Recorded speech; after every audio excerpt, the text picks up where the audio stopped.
I'm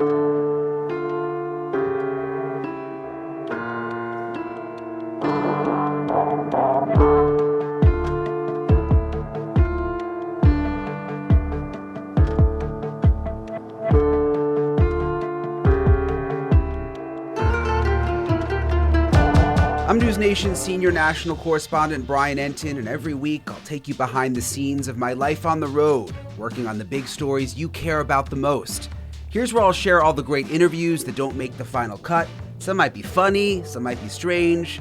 They're all a part of the puzzle I'm putting together every day to inform you. This is Entin Across America.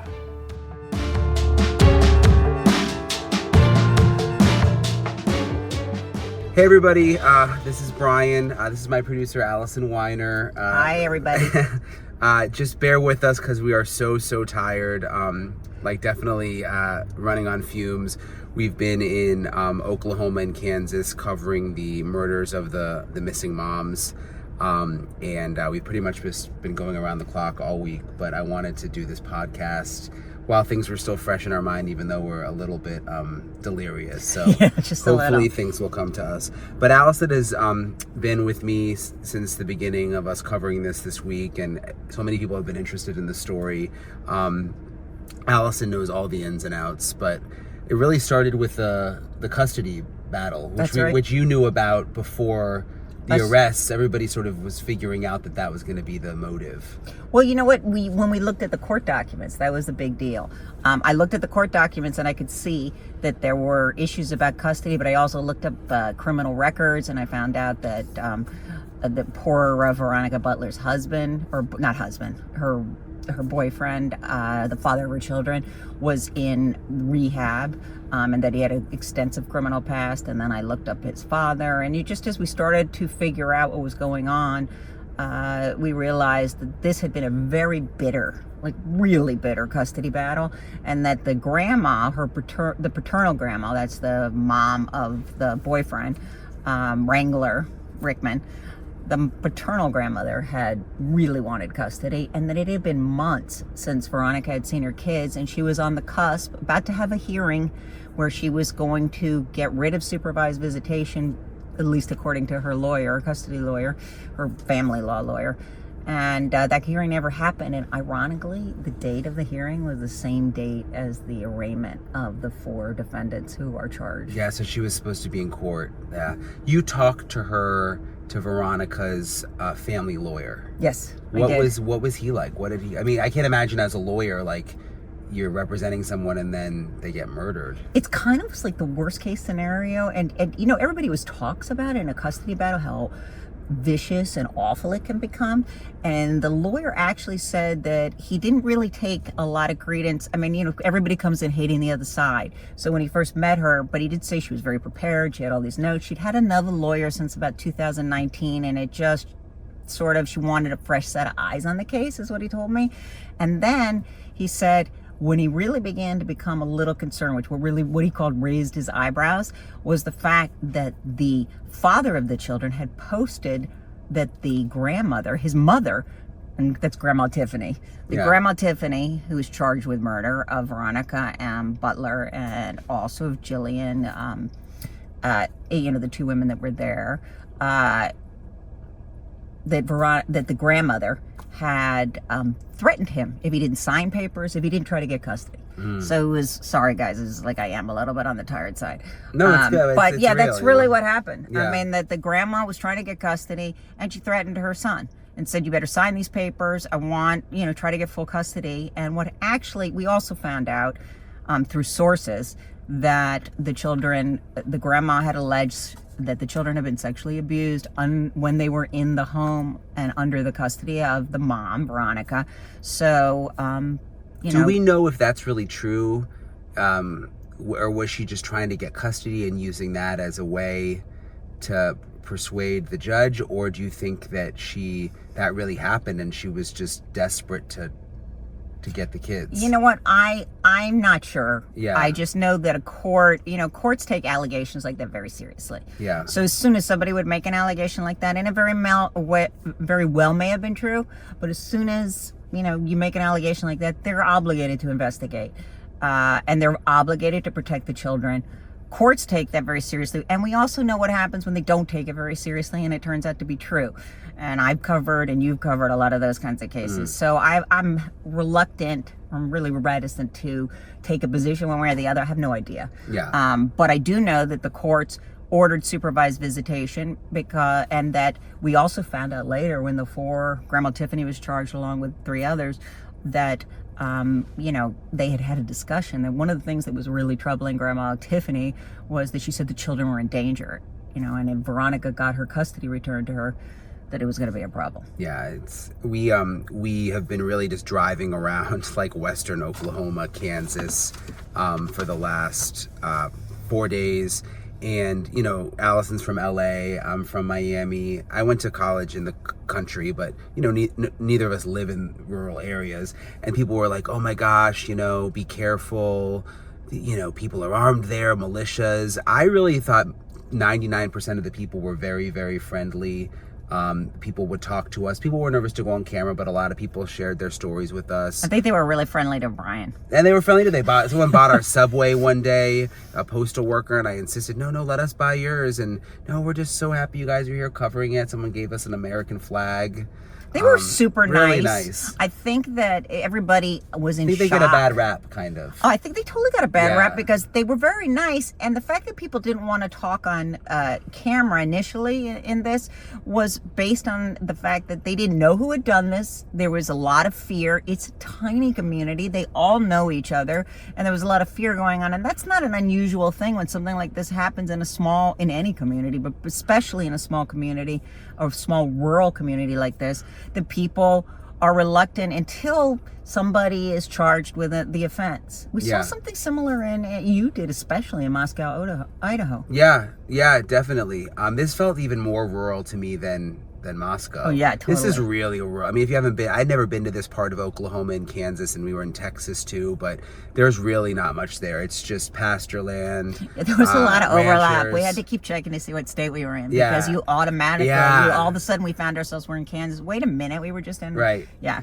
And we put a lot of miles on the rental. We were driving. I mean, I don't think I've ever gotten so many tanks of gas in 4 days. I mean, because we were staying far away and driving to all these different states. Well, this is the interesting thing about this story particularly, is that this is a very small community, and we were told by many sources and many people we spoke to, and even one of the people that lived near where the bodies of the 2 women were found, he said, we are a community that looks out for each other, that we care about each other because we kind of have to, because they're so far away from each other and so far away from help. If somebody is injured or there's something happening with their neighbor, if there's problems with the cattle or problems with the farms, they help each other out. So while it's a community with tons of land, I mean, you could see forever, and you could see like 5 farms, but they're miles away from each other. So flat, Right. So while you could see forever, you have to realize that it's a very close community, and they were very frightened. And in the affidavit for the arrests, it came out that the suspects were all in this group called God's Misfits, which really, it was a very salacious, sexy headline for the media, I think, for that to come out. And we looked into it, and there is this group that exists, and it is underground and it's anti-government, but for the most part, I really believe most people told us they'd never really heard about it, and I believed them. I believe them too. And by the way, this was based on the affidavit that was used to determine to get probable cause to arrest the 4 defendants, or the 4 suspects, but now the 4 defendants. So you have to ask yourself, it was based on the daughter of one of the defendants, Cora Twombly, and the daughter said that they belonged to this group, and then she named 7 members. And then when we went around and we asked every single person we talked to, so we're up to like maybe 20, 30 people, nobody had ever heard about it. That's pretty much, I think that they are religious people. Yeah. It's based on religion, but in every part of the country, but this is a conservative place. Yeah, and to be anti-government isn't unusual in a place like that. But it's not, most of the people, and I actually saw, even in court, when the defendants were being, they had their bail hearing, they didn't object to the judge. I was wondering if that was going to happen, if they were so... I don't know. I think a lot of it was made of it. I think time will tell. We'll see how that went into the motive, but I think it's pretty clear here that we were looking at a very angry custody battle, and a battle where Grandma Tiffany was beginning to think she was going to lose, that Veronica was going to get her children back, and poor Jillian was like basically at the wrong place at the wrong time, which is like horrible. It's so sad. I want to talk a little bit about court because we were both there. Wow. And Allison's also a lawyer, so you have an interesting perspective when it comes to court. Yeah. It was really interesting. I've never really covered a court hearing quite like it. It's a very, very small courthouse in Texas County, Oklahoma. Security was high, metal detectors, and it was a very small, they had drones, they had guys on the roof, they had guards on the roof, they had police on every corner of the block. Like, they were expecting a lot of trouble. There were tons of policemen inside the courtroom, inside the courthouse. They were watching the elevator constantly because I got there early. Yeah. I was waiting for you. Yeah, I was late. But I made it in time. Yes, you did. I was later than you. Yeah, but so they were very concerned. And one of the prosecutors actually had a holstered gun. It's an open carry state, but I thought it was just kind of, it was a lot of high security. And there were no electronics allowed in. We had just a paper and a pen, and we had to take our hoodies off. Yeah, I couldn't even wear my hoodie. And it was chilly in there. Yeah, it was. Yeah. You were cold. Yeah. And it was a small courtroom, and so we were sitting in the front row, media in the front, and then the family of the victims were in the back. I would say there were maybe like 20 of them-ish. And it was really emotionally charged. And everybody was very close together. You guys have to realize and close to the suspects, too. They were right there. It was Veronica's father who was, saying curse words at the suspects, and the other family members were actually having to hold him back. Have you ever seen anything like that in court, to that level? I haven't. I've heard this. There was a lot of sobbing going on. I've heard people cry in court. I have heard people be upset. Occasionally somebody will yell something out and the judge will go crazy and either ask them to settle down or to be removed. But I have never seen where like 3 women were holding back Veronica's father, and he was crying. Veronica, family members of both women were, upset, or friends of both women. We didn't know exactly, we were getting there, but there was a lot of crying going on, and it was just so tense because it was so horrible. And then when the defendants walked out, the dad would scream out something, and the judge just allowed him to vent. And then he started to look like he was going to lunge, and he was close enough to lunge. And then the guards moved into that area to make sure that nothing was going to happen. Lunge, yeah. And I think everybody, I kind of get the sense the judge even was just, it was just so sad for the families and everything they've been through. It was almost like he was just letting them kind of do their thing a little bit, I gotta say, the thing that struck me and the thing that I talked to you about even when we were afterwards is just, it was surreal to think that these 2 women were going to just pick up some children, and that Jillian was just there to, to be the supervisor. She wasn't close with Veronica. They weren't best friends or anything. And then suddenly these families find themselves in court facing 4 people who brutally murdered their family members or their friends. And in such close so proximity. Close to them, and watching them walk out and show absolutely little or no emotion. And they were really showed no emotion. You were obsessed with Grandma Tiffany's braid. Well, it looked like Grandma Tiffany had done a lot of work while she's for somebody who had been in tight braid though. No, but it was more about the fact that she had fixed herself up. Yeah. Usually people that have been in prison for a few days, they look more like Cora did. Hair is kind of greasy, head's kind of hanging down. Yeah. Her head wasn't hanging down when they started to read the indictment against Cora, she started shaking her head, so she's looked that it wasn't her, kind of looking like no.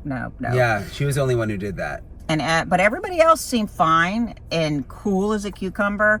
But Grandma Tiffany was just kind of put together, despite the fact that her arms were shackled and her legs were shackled, and she stood straight and walked in, looked. She did. And she looked at where Veronica's dad was sitting, but that area, and nothing. I almost was thinking back to the whole no expression. God's Misfits cult, if you want to call it that, or whatever. Like, she almost seemed like she was in almost like a trance or something. Almost like she had been knew that this day was coming, I almost thought, and she was just going to be, I don't know, it was just weird. Or like we've talked about how they, they thought they prescribed to God's law. And I don't know, almost like she was just ignoring that. I don't know, it was just, I think that she looked like she didn't care. Yeah. And that she looked like she didn't care. And whatever happens will happen. Yeah. And she's not giving anybody anything. No emotion. I think in terms of being in that group, the anti-government group, I think that they thought that these children are in danger and they use, God and religion as a justification. That's probably what I think the motivation is going to be when they, to the extent that the prosecution comes up and tries to say this was the motive for the killings. But it's just bizarre because the town is in shock because the people that, these 4 defendants are really embedded in the makeup of this entire community, and everybody knows everybody. If you call one person, this would happen while we were calling people. I'd call one person, and a few minutes later, the other person would be like, "Oh, I heard you called my cousin. He's my cousin," and I was just, or he's my best friend, and we all went to school together. And a good portion of the people we spoke with, including neighbors, the neighbor that we actually got, that you interviewed. They went to school with Tiffany. They went to school with Tad. They're lovely families.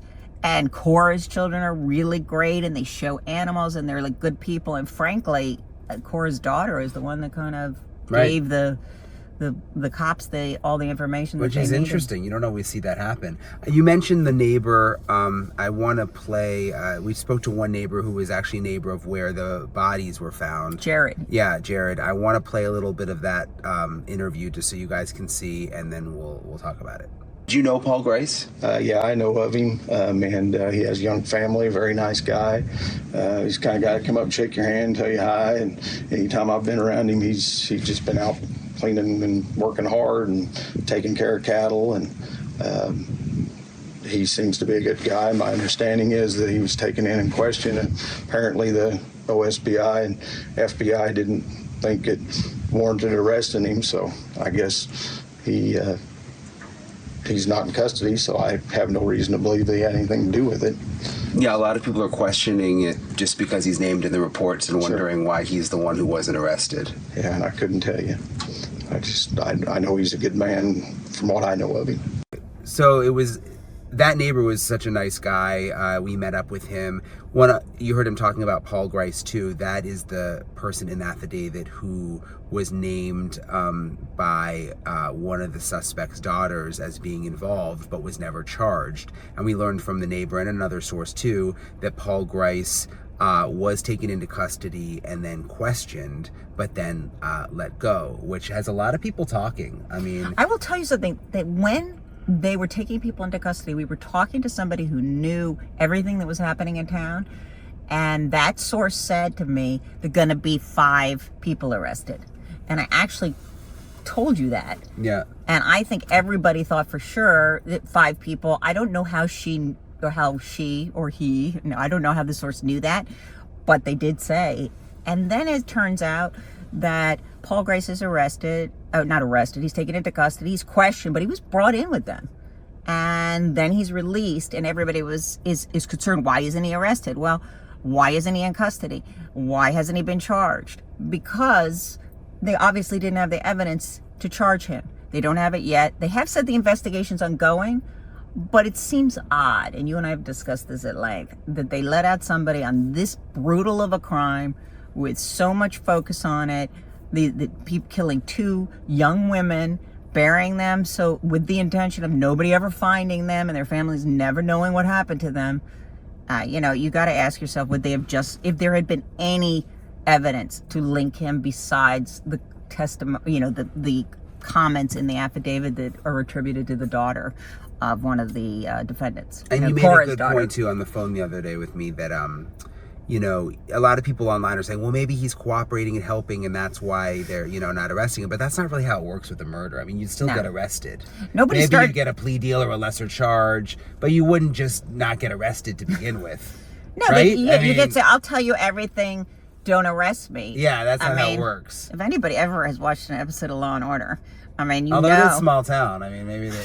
Probably not. No, but Yeah. if you even know any kind of criminal procedure, somebody would be arrested and as they were or be being taken into custody, they would be talking and they would say, "What kind of a deal can I get if I tell you something? Have a lawyer present." I mean, and that's how it would happen, and they would strike some sort of a deal there about, we're still going to have to arrest you, but we can make an agreement with the district attorney, something along those lines. Right. And See, as they far would- as yeah. I mean, all I could say is that he was connected to the other defendants. I remember, I was talking with some other people, another lawyer, and that maybe they just don't have the evidence yet, but it doesn't sound like that because I think this is a terrified and scared town, and the police, I think, arrested who they think was involved. Yeah.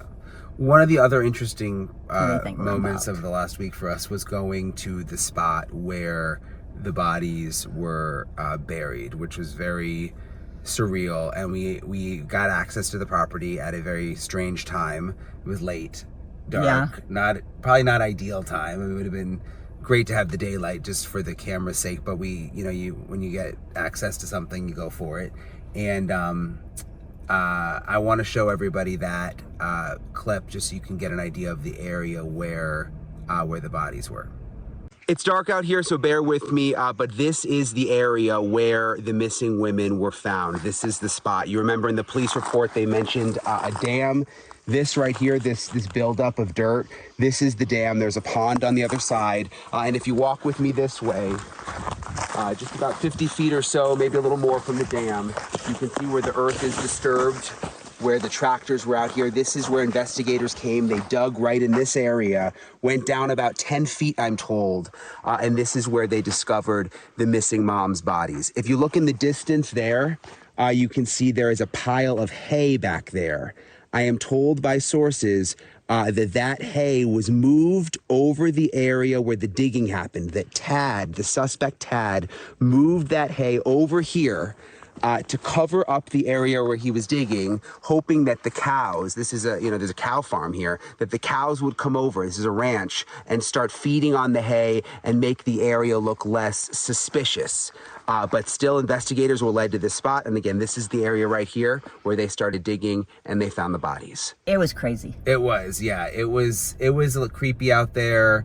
And just like sad to be in that spot and think of like what, just a couple weeks ago, what would happened out there. The lengths that they went to make sure the defendants, if they did it, of course they're innocent until proven guilty, but the allegations are that the lengths that they went to, covering it up, putting in rocks so that it would fill in area in the hole so people would notice, any kind of difference in the level of the ground.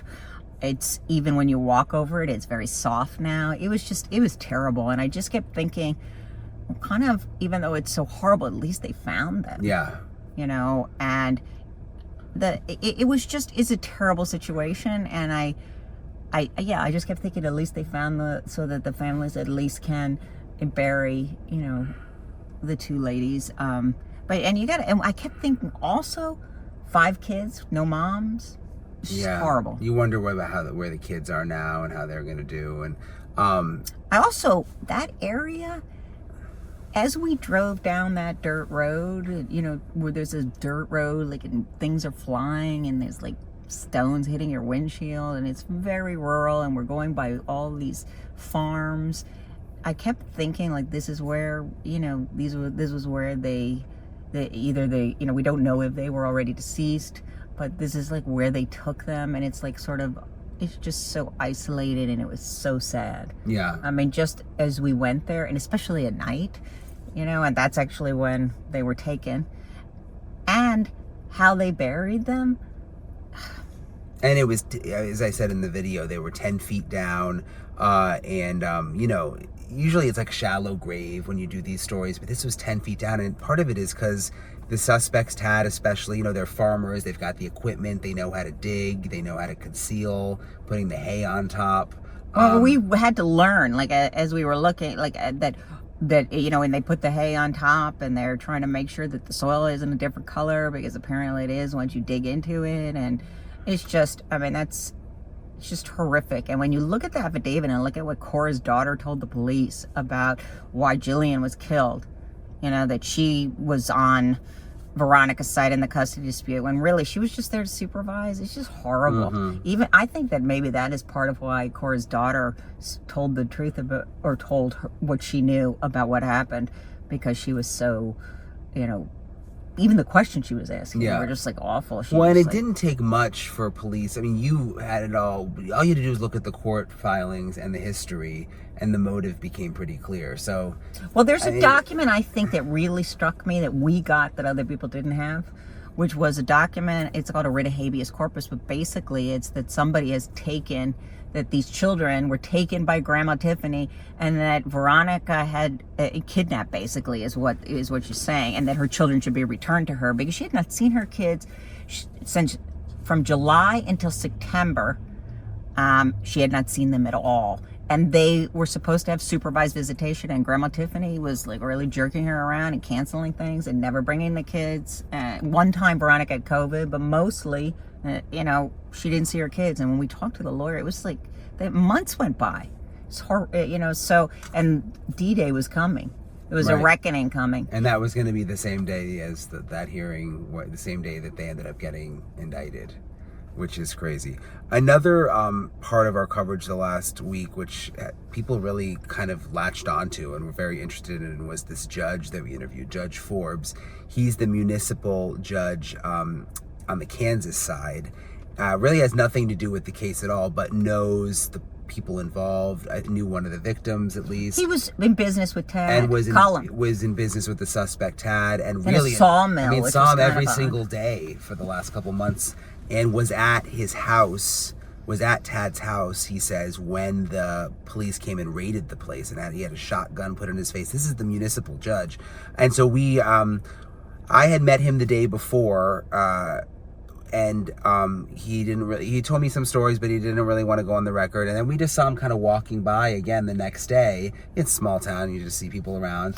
And he decided, yeah, I'll tell you guys the story. You know, he's kind of an outspoken guy. I don't think he didn't want to feel like anybody could control him from speaking, and he wanted to speak. And so I think he spoke to us because he was like, he's so shocked with what was going on. Yeah. And I think he wanted to share some of that trauma, just sort of get it out, because he's a veteran, and he actually spoke about how it was kind of it was triggering to have the gun put in his face. He had a business with Tad that was sawmills. It was very and he was over there, and they had been seeing each other quite a bit, and he thought he was a wonderful guy. Yeah. So he was very traumatized. I think he wanted to talk about it, but I think he also is somebody that, you know, wants to exercise his right to free speech. I think so. I want to play for you guys the first time we interviewed Judge Forbes. I'm still, I'll say it again, I'm blown away that this even happened. I just can't. Tad was a very good friend of mine. I'm not going to say was a very good friend of mine. He is a good friend of mine. But this just blew me away. Okay, so that was when we interviewed Judge Forbes in the car, and then, you know, we played the interview, and then Allison called the judge, and we got... Well, let me just tell you, I mean, I called the judge right after because I wanted to see how he was doing and if he was okay with the interview. And when we have somebody on, I like to follow up and be sure that everything was okay with them. And so, you know, I called, and he goes, well, I go, how you doing? He goes, not so good. I go, what do you mean? And he goes, I've been fired. And I'm like, what? He said, yeah. The mayor who appoints him told him, we want you to resign. And the mayor is the one who's allowed to fire or hire him. And then the city council chimed in. He was asked to come over. And so he saw one of the council members, and they said, yeah, we want you to go, and you need to resign. He goes, fine, I quit, right? I'm leaving. And then they said, well, we need you to put it in writing. And by the way, the city council has no control over whether he stays or not. And he goes, they need me to put it in writing. So he took a piece of paper and wrote, I quit, and handed it to them. He's a character. He had a good personality through the whole thing. But we went back. I felt bad that he got fired. I felt really badly. But you know, again, he's outspoken. He wanted to talk to us again. We said, let us come back and you can tell us the whole story about what happened. I forgot to say, too, that the mayor had said to him, at least according to him, I mean, we haven't had a chance to interview the mayor as of yet, but that he was getting a lot of flack. They were getting a lot of flack. And I think it was odd because the judge had really just expressed that he was friends with Tad and he was still his friend. Even though he had, he was about to be indicted, even though he'd been arrested and he's a defendant. He said, when somebody's your friend, they're still your friend. He's still waiting to see what happened. Yeah. And I think that triggered a lot of response from the community. Yeah, and the fact that he was there when the raid happened, I think, again, all sorts of rumors were flying. But anyway, listen to what the judge said. We went back the next day after he got fired, forced to resign, and this was what he told us. I was sitting here in the house, and I got a phone call. There was a city council meeting last night, and they said, you need to come over here. So I went over there. It's only a block. I walked over, and I went in, and they were in executive session. When it was over, 3 or 4 minutes, they called me in, sat down, and they said, we've had a lot of static about your interview, and we don't like it. The mayor has absolute control over my job. I'm appointed. He can hire me or fire me. And I said, well, just fire me. One of the councilmen popped up and said, oh, you're going to turn in your resignation. He's very nasty about it. I didn't appreciate that. And I said, that's not a problem, I'll quit. They couldn't believe I didn't know what was going on with Tad. Murders, rapists, thieves, they don't walk around with that printed on their forehead. And if they would kill somebody, you think maybe they might lie to you? I asked Tad when they disappeared. I sat him down and said, do you have anything to do with this? He said, no. I don't understand it other than people just have to blow this up. We have to have all the bloggers. We have all the people on the internet, media, stuff like this stuff that just have to come up with all this stuff. Actually had somebody come up to me and say, you bought a wood chipper. You guys could run the body through that. No, I didn't. I bought a sawmill. It probably would even cut a human body up. See, it's all that crap like that that has blown this way up out of proportion. If I would have known, I'd have said something. I'd have done something. I honestly had no idea. I wanted to buy a sawmill. He come up to me and says, I want in the business with you. I think it's a good deal. He put in 3 times as much money as I did. He walked up with the money. I went into business with him. How much money did these people have? Were they really wealthy? Tad and Tiffany? I don't know for sure. I know that there's a lot of farmland involved. A lot of farmland involved. And thousands of acres. Thousands of acres. So yeah, the judge was an interesting sort of component. I didn't think that kind of came out of nowhere, that we even interviewed him, and then, you know what, we'll stay in touch with him for sure. I have to say that the people in this community, and the judge is kind of indicative of that, very kind, very warm, very upset, but willing to speak and to tell you what they're feeling. And some of them need to tell you what they're feeling because they're so shocked that these people that they went to school with and that they grew up with would do something so heinous. And that was kind of what we got from people that actually knew Tiffany, that know Tad, that know Cole, and that know Cora. They can't wrap their heads around it. And there were several farmer men, tough guy men, that got teary-eyed when we would talk to them about this, and were clearly very emotional about the fact that they knew the victims, but also that they knew the suspects and trusted some of the suspects, and I think were just shocked and felt betrayed, and gosh, you think you know people and you don't, and this kind of stuff doesn't really happen there. So it was just, for me to see the men tear up, they're ranchmen, these are people who work on the farm. Yeah. I'm just wow, you saw how deep it went. The other thing too that was a big upset about this story is where the bodies were found. And they were found at the home on the farm of this guy named Jamie Beasley. And he had rented out a portion, some of his land, to Tad Cullum, and he'd known him. They'd done some business together in the past. And he just like, sure, he had been sick and he needed to get, needed some financial help. So he said, I'm going to rent out this stuff to Tad. And he'd done it like in May. And then he's like in his home and the police come, guns a-blazing. They have a warrant, like to search, to look for the, if there are bodies buried somewhere on his land. And he actually didn't, from what we have reported through sources, he actually allowed them in. And they didn't need the warrant. He was like, go ahead. And he tried to do his best to help as he could. And it's just so awful. He has been like the subject of a lot of harassment and rumors. And, all he did was rent some land to someone who decided to allegedly bury 2 bodies and kill 2 women. And Tad is a very rich guy, from what we've been told. Has a lot of land and businesses. And Jamie, where he leased the land and buried the bodies, is just a normal guy from what we can tell. He's got a son, and he's got a big family. He's not some rich guy. No, he has a lot of kids. And he's got a grandchild. I just felt it's like, gosh, Tad, had used that land to bury it. He could have really gotten Jamie in a bad situation. They have similar trucks. So one of the neighbors actually said to me that he wondered about that. He goes, if someone who was, is wealthier, that why he could have buried it on my land. He could have buried it on so-and-so's land, because surrounding Jamie's area are some wealthier farmers, or more, who have more land and have been doing this, for generations, have been farming for generations or ranching for generations. And everybody, there is a sense that maybe there was a bit of a setup there, because if, Tad had buried Veronica and Jillian on their land, he would have had there would have been some serious repercussions if they noticed anything amiss. Because they're wealthy, that they have a lot of power in the town. So, I mean, there's that dynamic as well.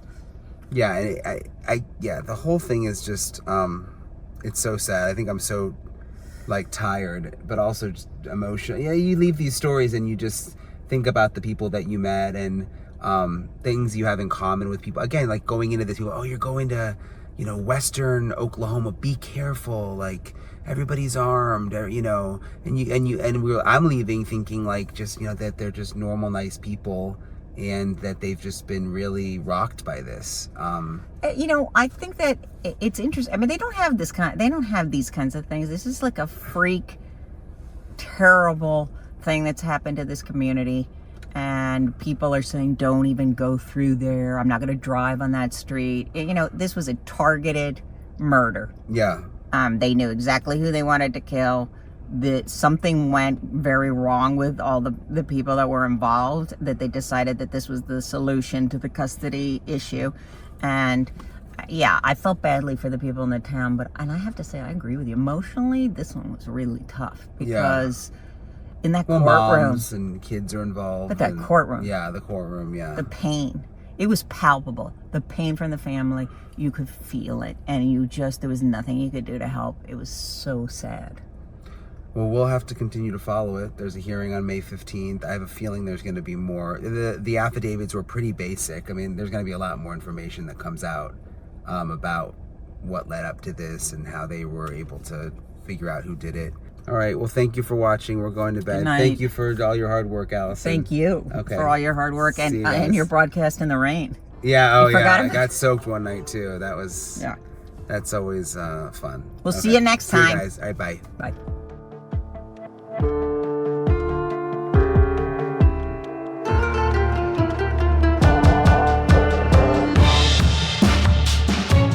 Thanks for spending some time with me. To see what I'm up to next, make sure to tune into NewsNation. And if you don't know where to watch us, just go to www.joinnn.com. You drop in your zip code right there in the channel finder, and it'll show you the broadcast channel we're on in your area.